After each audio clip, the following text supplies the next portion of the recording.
Hey everyone, thanks for tuning in and welcome back to another episode of Carnivore Kitchen. Steven here with TV Fork, and today we're going to be stuffing some striploin steak with some cheese. So if you love steak and you love cheese, stay tuned.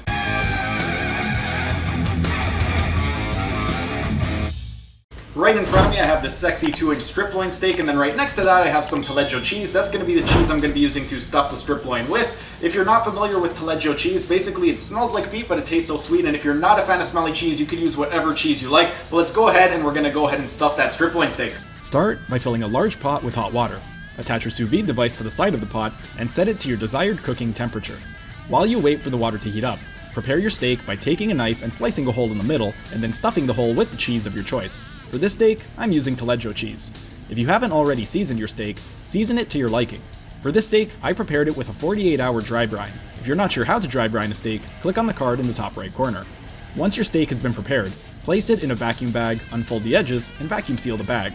Once the bag has been sealed, place it in the water bath. For a steak that is less than 1 inch thick, let it sit for 40 to 60 minutes. For a steak that is 1.5 inches thick, let it sit for 1.5 to 2 hours. And for a steak that is 2 inches thick, let it sit for 2.5 hours. Once your steak is finished cooking, this is what it will look like. Pat the steak dry and remove as much moisture from the surface to ensure that you get a good sear. Once the steak is dry, it's time to sear it using your preferred searing method. For this steak, I'm using the sous vide gun, but you can sear it on the grill or by frying it in a cast iron skillet for approximately 60 seconds per side.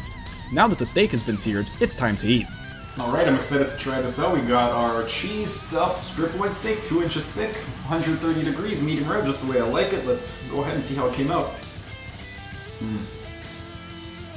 The cheese makes it really, really tender. It's also really, really juicy. That first piece had a little bit, this one has a little bit more. Oh yeah. Definitely going to be making this again. The taleggio cheese is a really, really nice touch.